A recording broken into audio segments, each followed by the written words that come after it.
Je voudrais une fois de plus remercier M. le Président de me donner la parole pour apporter cette réponse aux préoccupations des sénateurs. Je constate que ce projet de loi sur la protection civile est très importante et attire beaucoup d'attention parce que tout ce qui concerne la protection civile, c'est la protection de l'humanité tout d'abord. Madame la sénatrice Roberto a posé une question très importante. Feu de brousse n'est pas concerné dans la liste des catastrophes. Les feux de brousse, on voit un peu partout dans le septentrion qui abîment les cultures, les champs, même les maisons. Lorsqu'on parle de la loi sur la protection civile et la gestion des catastrophes, le mot gestion des catastrophes englobe tout. C'est au sens large du terme. Vous pouvez constater à l'étranger que les auteurs de feux de brousse sont poursuivis parce qu'on considère que c'est des criminels. On parle d'incendie à l'origine criminelle. Donc, tout en sachant que les incendies vont créer la panique ou le feu de brousse, il va allumer le feu et il disparaît. Nous avons vu dans certains pays, il faut même utiliser des hélicoptères pour éteindre, parce que lorsque c'est allumé, c'est parti. Parfois, il faut vraiment mobiliser des engins, des sapeurs-pompiers, les hélicoptères pour éteindre. Et jusqu'à là, on peut passer une semaine.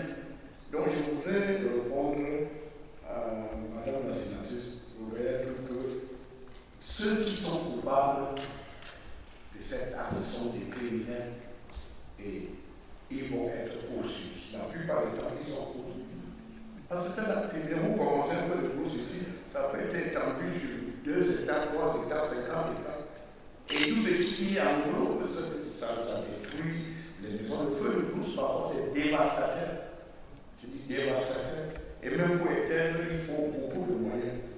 Donc, il faut comprendre que lorsqu'on parle des catastrophes, tout est dedans. Alors voilà, une catastrophe à l'origine humaine. C'est-à-dire que lorsqu'il se lève comme ça, il voit, il allume et il disparaît. C'est l'inconscience. Je ne sais pas pour quelle raison, mais parfois on constate que c'est parfois dévastateur. C'est de l'eau. Donc, il faudrait comprendre, Madame la sénatrice, que tout est dans le box, tout est dans la feuille, tout est dans le projet de loi que le gouvernement a bien soumettre à votre examen. Et lorsque les textes d'application seront élaborés, on va aller en détail dans tout ce qui n'a pas été inscrit dans ce projet de loi. Donc, on peut comprendre que la gestion des catastrophes, c'est au sens large du terme. Il y a des catastrophes naturelles, d'autres à l'origine humaine, dues à nos négligences. Et donc, tout est englobé. Donc, je peux vous assurer que les auteurs des feux de brousse, c'est parfois des criminels, même, vous savez, même de manière tout à fait inconsciente, on peut allumer. Mais l'ignorance n'est pas une excuse. On ne peut pas dire qu'on ne savait pas qu'en allumant un feu de brousse, ça va détruire les maisons. On va vous poursuivre et vous serez même lourdement condamné. Parce que l'ignorance ne peut pas vous dévoiler d'avoir posé un acte répréhensible. Donc je voudrais vous assurer, Madame la sénatrice, qu'à ce niveau-là, on est obligé de poursuivre les criminels, qu'ils soient volontaires ou involontaires. C'est un acte criminel qui parfois pour le militaire de l'ordre n'est pas compté.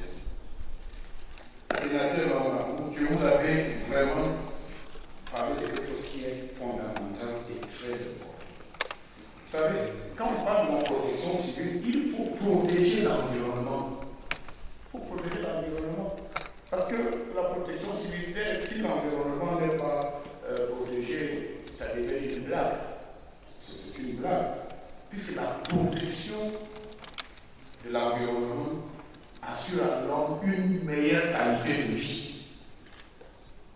Donc chaque jour, quand vous quittez votre maison, vous allez inhaler les odeurs, des ordures et tout ça.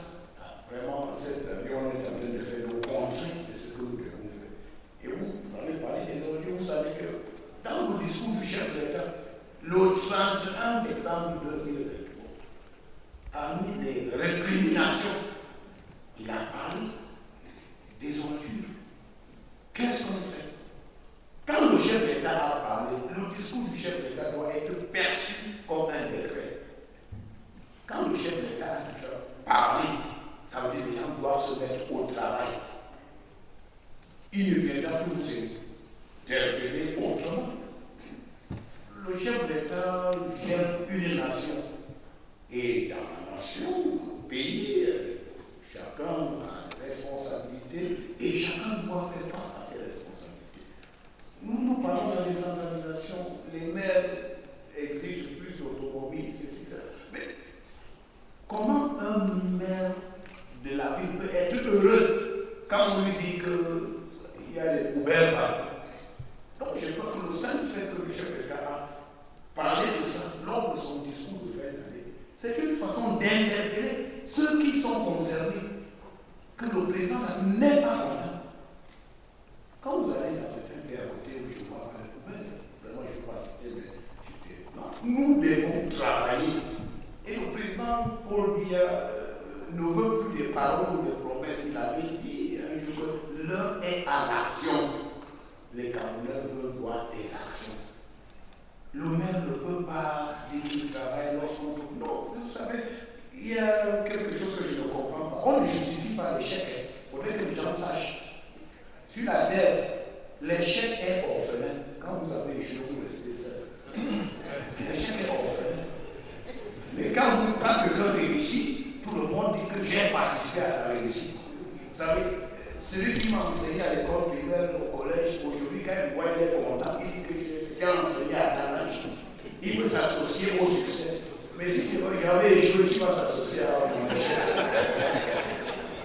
Donc, il faut que les gens comprennent que les gens ne sont pas nommés pour échouer.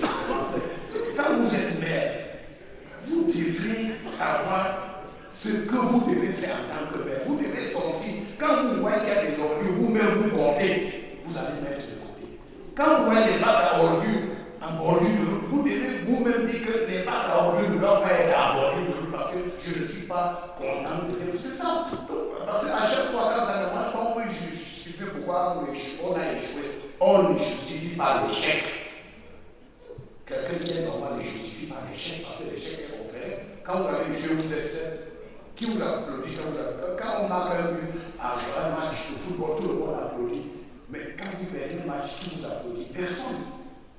Donc, honorable sénateur Maman, je pense que vous avez raison. Nous, lorsque nous luttons contre les catastrophes, nous devons travailler pour la protection de l'environnement. Et on ne peut pas travailler pour la protection de l'environnement quand on laisse vraiment ces affaires s'installer de gauche à droite. C'est gênant. Vous m'interpellez en tant que sénateur, je vais vous donner la bonne réponse. En vous disant que même le chef de l'État, dans son discours de fin d'année, il a parlé de ça. Donc, ceux qui sont concernés, ils se disent que le père de la nation vient de nous interpeller. Et chacun doit donc se battre. Vous savez, je suis parfois étonné. Quand vous êtes nommé ou bien vous avez une responsabilité, vous demandez des moyens. Quels moyens? Rien que la communication, c'est déjà des moyens qu'on vous a donné. C'est la vérité. Vous devez vous battre que vraiment on va faire confiance. Et je demande quels moyens. Non.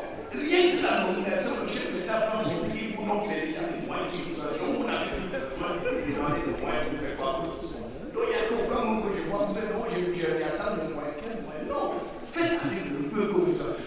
Faites avec le peu que vous avez. Et quand le chef de l'État voit que vous avez pour battre avec le peu, il va davantage vous renforcer. Parce que le chef d'État est très regardant. Le chef d'État, c'est le Camerounais le plus renseigné. Donc, quand vous faites des efforts, il vous accompagne. Donc, il faut que les gens travaillent. Quand les sénateurs m'interpellent, ça veut dire que vraiment, je suis d'accord, l'honorable député, sénateur Mama, vous me dites que est-ce qu'on peut lutter contre des catastrophes quand l'environnement, non, je suis d'accord vraiment, nous devons préserver l'environnement pour lutter contre les catastrophes. Ça, je crois que les deux sont liés. Donc ça, je fais la dire. Normalement, ce que nous avons fait, les autorités administratives sont là où la logique, le chef de l'État nous a demandé d'impliquer les autorités administratives, gouverneurs, préfets, sous-préfets, afin qu'ils puissent accompagner les maires dans leur mission quotidienne. Et je crois que vous allez voir après la conférence des gouverneurs, les autorités vont davantage se déployer sur le terrain pour accompagner les autres. En disant que faisons d'abord avec le peu de moyens que nous avons. Le renfort viendra. Même Dieu dit qu'elle va le ciel, etc.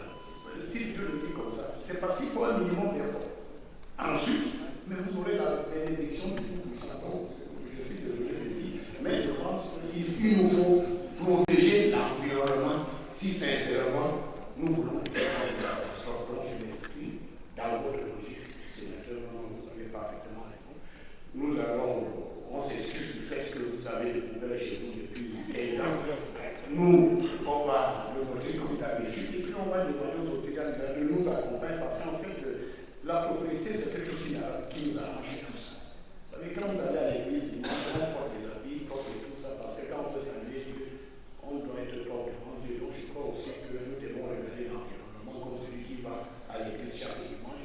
Vous regardez si vous avez quelque chose. Tout à l'heure, on appelle les gens, vous savez, on essaie de voir ce qu'on peut faire. Donc vraiment, je vous remercie pour cette interpellation. Sénateur du Cameroun, vous avez posé beaucoup de questions, mais je vais essayer de répondre parce que toutes les questions sont importantes et je crois qu'il est important d'essayer de trouver une réponse. Là où nous sommes d'accord, la gestion des catastrophes, le président Paul Biya est clair. Il y a deux méthodes. La prévention d'abord et l'anticipation dans l'acte de gérer les catastrophes. Alors, donc, dès que nous sommes dans la logique de prévention, la prévention c'est quoi? Alors, quand quelqu'un doit construire dans une zone marécageuse, les autorités administratives doivent bien dire que là, il y a un plan d'urbanisation. Dans chaque ville, il y a des zones non constructibles. Donc, vous ne devez pas construire. Vous avez un plan. Mais qu'est-ce qui se passe? Les gens vont construire et lorsqu'on arrive, ils ont même des permis de bâtir. Mais c'est quand même assez inquiétant. Alors, l'option prise, c'est quoi maintenant? Nous disons aux gens, quand le projet est au stade embryonnaire, au début, il faut mettre un terme à ça. Parce que quand le gars a construit, il habite dans sa maison, vous arrivez, ça devient un problème social.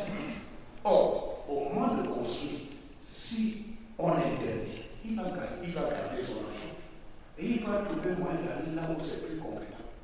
Donc c'est un problème de civisme, c'est un problème de discipline. Nous sommes tous concernés. Il est question maintenant d'éduquer les populations. Parce que c'est ça la prévention.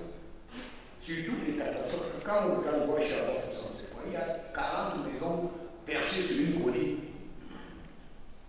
Et qu'est-ce qui se passe? Après, depuis tu reviens, les maisons ont été complètement englouties. Plus de 60 morts et des choses comme ça. Pourtant, depuis pratiquement 3 ans, on demande à venir quitter cette zone. C'est une zone à risque. Si on avait respecté nos lois, vous ne devez même pas être dans ces localités. Mais alors, vous savez, maintenant, et puis les gens, 100 personnes, 200, 300 personnes, les sociétés de droits de l'homme vont créer sur vous, etc. Donc je crois que la prévention doit nous amener à oublier ce qu'on appelle la tolérance administrative. Parce que lorsqu'on applique la logique de la tolérance administrative, on fait du social. Mais le social n'est pas toujours commode quand il faut redresser la société. On redresse la société avec la fermeté. On redresse la société vraiment dans une logique de rigueur. Ça ne c'est pas grave. Si mon propre fait construire quelque part dans une zone marécageuse, moi je vais aller détruire. Demander aux sous-préfets, aux préfets d'aller détruire. Puisque c'est ma façon de dire que ce que je fais, c'est de votre bien. Regarde ce qui s'est passé en Angola. Vous êtes dans votre sommeil, la pluie vient effacer famille, l'homme, la femme et les enfants. Parce que les gens ont construit sur flanc de colline. Vous voyez que ça, c'est une colline. Vous savez, quand l'eau cherche sa route, ça, parfois l'eau est plus violente que le feu. Quand l'eau cherche déjà son passage, tout ce qui est devant, ça s'efface. Donc nous allons accentuer la sensibilisation. Parce que la protection civile, il y a un élément phare, la sensibilisation. Nous devons demander aux gens d'avoir un comportement responsable. Parce que quand nous sommes responsables en posant des actes illégaux, en fin de compte, nous payons le prix d'une manière ou d'une autre. Bien évidemment, quelles sont les études de travail? Nous avons les bulletins climatiques, bulletins de la météo. Vous savez, là, vous avez vu ce qui se passait en Espagne, en Amérique, il n'y a pas longtemps. Est-ce qu'on peut dire que ces pays, ces grands pays développés, n'ont pas eu les moyens?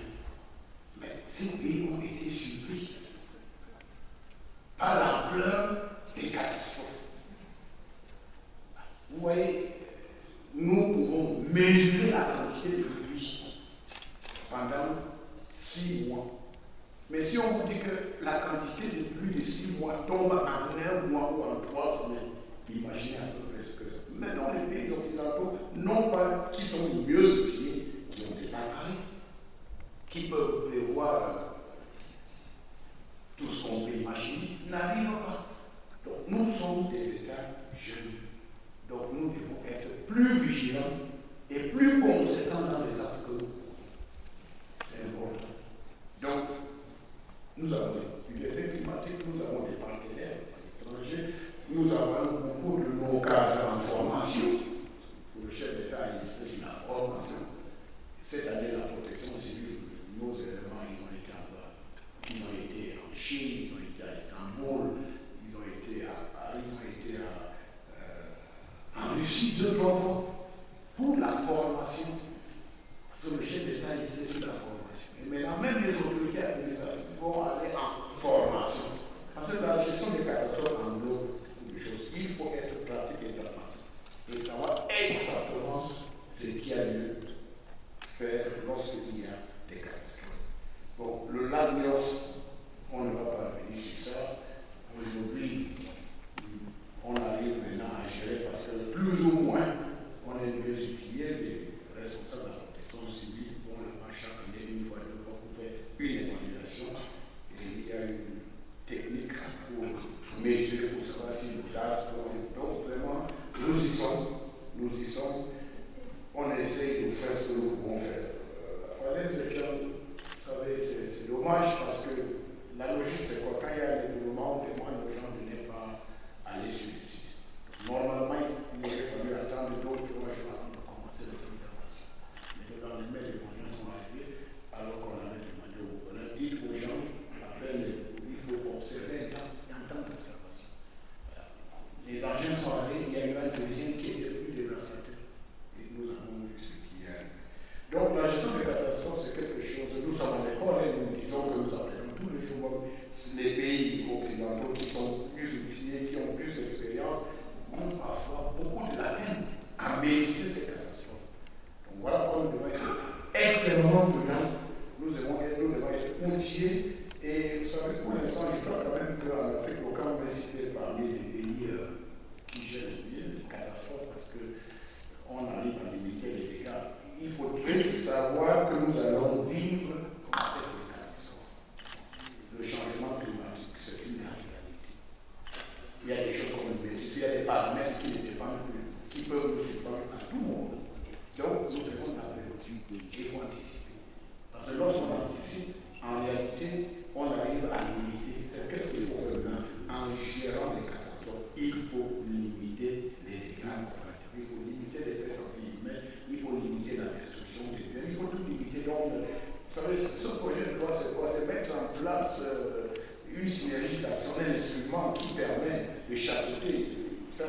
d'arriver aux gens qui donnent une feuille de route, c'est-à-dire qui permet à tout acteur de savoir exactement ce qu'il doit faire.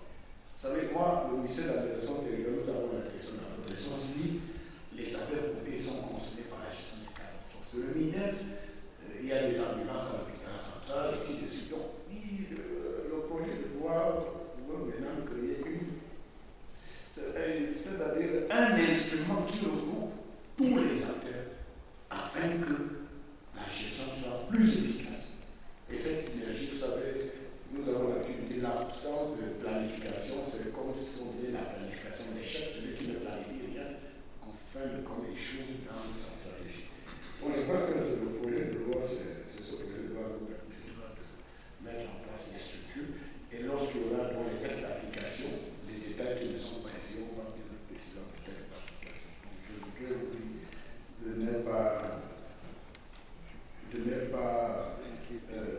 ne rester très positif. Vous avez parlé de la SCDP. C'est normal. Est-ce qu'aujourd'hui, après ça, on doit encore trouver des bâtiments qui sont à, je ne sais pas, 2 mètres de la SCDP? La réponse est non. Parce que quand on construit à l'emprise, il y a l'emprise qu'il faut respecter. 10 mètres, 10 mètres, mètres. Vous savez, on est dans une situation où les gens violent les textes. Et parce que l'administration est humaine, il faut remplacer cette tolérance administrative par plus de qu'il la rigueur. Ça veut dire qu'on y a le cœur. L'emprise, c'est quoi? 10 mètres à gauche, 10 mètres à droite, vous êtes en train de construire. On est là détruit. Et on vous permet de construire là où il faut. Parce que vous savez, les députés ont soulevé ce problème. La SCDP, à Douala également, encore quand il faut agir. La SCDP, les structures sont en pleine ville. Est-ce que c'est sécurisé? Est-ce que. Non, nous faisons beaucoup de gens que votre propre. Il y a des nous devons vous installer dans cette zone. Parce que déjà, quand il y a catastrophe, il y a ce qu'on appelle le périmètre de sécurité. Donc, il faut circonscrire déjà le danger. Et aussi, pour circonscrire le danger, il faut donc créer ce périmètre de sécurité. Personne ne doit avoir accès à l'intérieur de ce périmètre, sauf ceux qui sont outillés, qui sont capables de gérer la crise.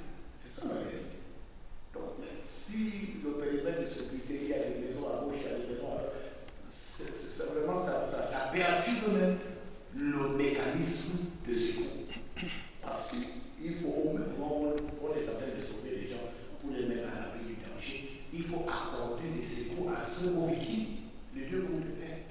Donc, nous essayons, je crois que ce projet, cette loi-là va permettre au gouvernement, aux acteurs de mieux travailler pour sauver les vies humaines. Parce que la logique de la protection civile, c'est quoi? Risquer nos vies pour sauver les gens qui sont dans une situation de détresse. C'est la logique de la protection civile. Ceux qui sont les acteurs doivent être capables. Vous voyez un enfant qui est en train d'être noyé dans l'eau, vous devez entrer dans l'eau pour sortir cet enfant. Même au prix de votre propre vie. C'est ça la protection civile. Donc c'est pas une activité pour les gens qui ont peur de mourir. Il faut des gens qui acceptent même de mourir au prix même de préserver la vie de ceux qui sont dans une situation difficile. Donc, et puis, je crois, on va les volontaires. On est volontaires, c'est même formé. Parce qu'en réalité, vous savez, lorsqu'il faut recaser les gens après une catastrophe, il y a des familles d'accueil. Il faut des volontaires, des gens qui disent que avant d'arriver à l'hôpital, je vous donne 5-10 chambres, on peut réquisitionner des maisons, des véhicules, et ainsi de suite, pour dire, bon, en attendant les secours, mais au moins, au niveau local, voilà ce que nous découvrons. Je crois donc que c'est de ça qu'il s'agit. Donc tout le monde est concerné à cette activité de protection civile. C'est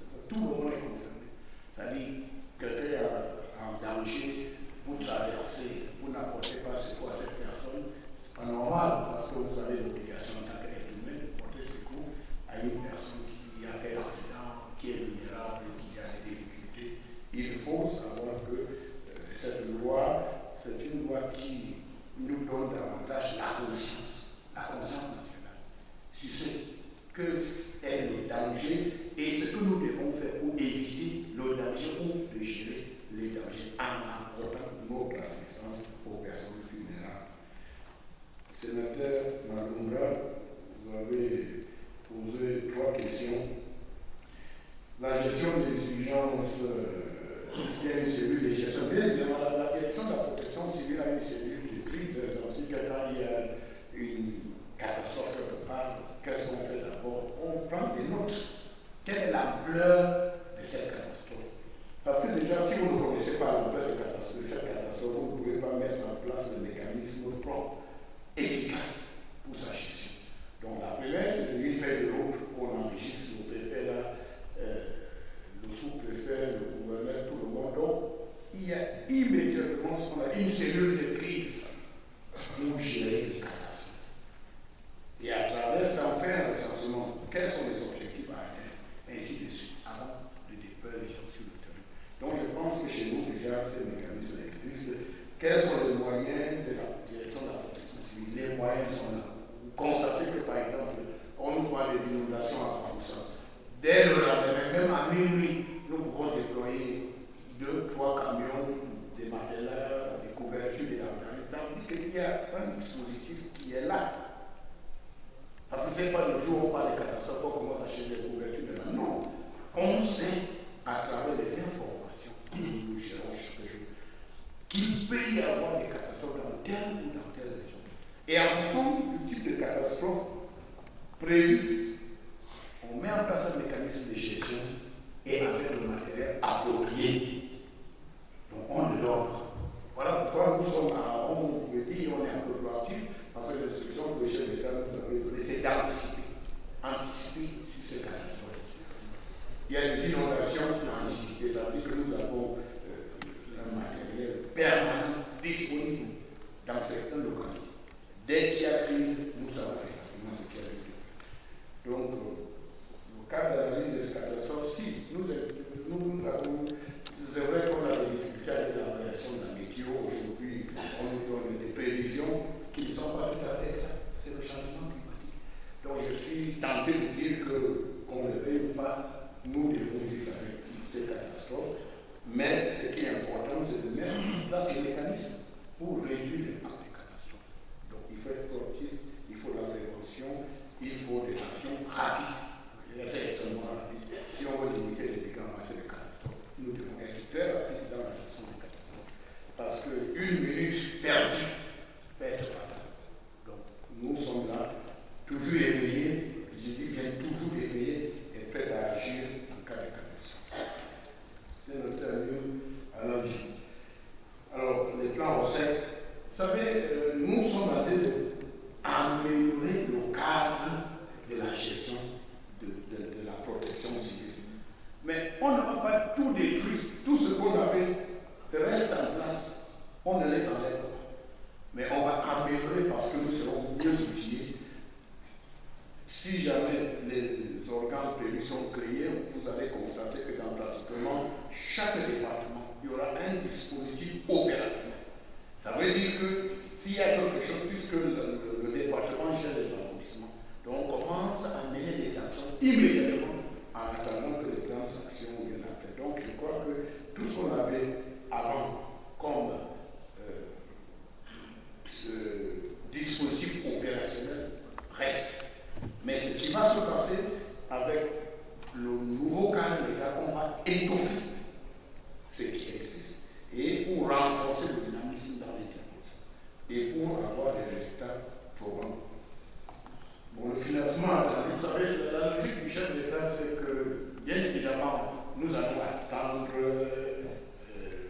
les aides des pays amis, des partenaires, mais en réalité, le chef d'État pense que ça ne devrait pas remplacer les efforts que nous devons fournir nous-mêmes. Il faut d'abord qu'on soit capable d'agir. Voilà. Et mettre de côté toute action qui peut annihiler le bon fonctionnement de la stratégie mise en place par le gouvernement. Donc, bien évidemment, vous savez, quand il y a les catastrophes, ça existe, mais qu'est-ce qui se passe? Nous, d'abord au plan national, nous prenons toutes les dispositions nécessaires. Ensuite, c'est notre efficacité qui va flatter les autres en disant que bon, voilà déjà ce qu'on parlait avant. Jamais on va penser qu'on va faire quelque chose que les autres viendront faire à notre place. Non, faisons d'abord ce que nous devons faire.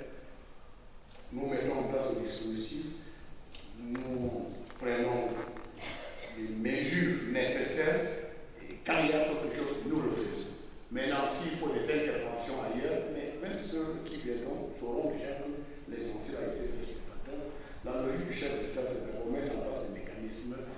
nationaux, les mécanismes d'intervention, les mécanismes opérationnels capables d'agir, tout en espérant que les bonnes volontés viendront nous accompagner, mais ils ne viendront pas trouver qu'on a croisé les bras en disant que la main va tomber du ciel. Non, dans ces dispositifs, tout ce que nous avons fait jusqu'à présent reste.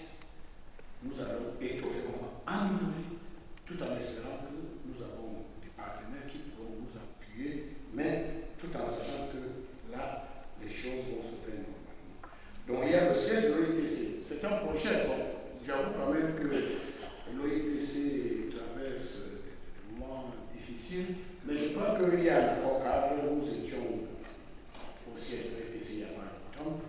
C'est un projet qui est là, il y avait des promesses qui avaient été faites. Je crois que laissons le temps évoluer. Je crois que le Cameroun sera un grand centre parce que Mme Yaba a laissé une très bonne impression au plan international. Et tôt ou tard, le bureau de Yaoundé pourrait être opérationnel. Parce qu'en fait, c'est un bureau régional et ce n'est pas pour Yaoundé, c'est pour la sous-région. Et puis qui pourrait également entreprendre plusieurs activités, la formation, les stratégies, et pourquoi pas, bon, en matière de protection civile, je pourrais vous dire que le Cameroun est déjà un pays de référence et nous allons, c'est un pays qui sera toujours respecté comme tel parce que ce soit dans la gestion des réfugiés, la gestion des catastrophes, le Cameroun a montré au plan international comme nous étions capables de faire des choses importantes. Et voilà pourquoi à chaque forum international, nous rentrons avec les messages de remerciement, de félicitations pour le chef d'État, surtout pour les actions menées, pour les actions prises, soit pour la gestion des catastrophes, soit pour la gestion d'encadrement des réfugiés qui sont quand même, vous savez, plus de 560 000 réfugiés qui sont là depuis un certain temps, qui sont bien encadrés. C'est un poids énorme, mais on ne se plaint pas, mais c'est dire quand même que le Cameroun est un pays ouvert qui a généralement les moyens de s'appuyer.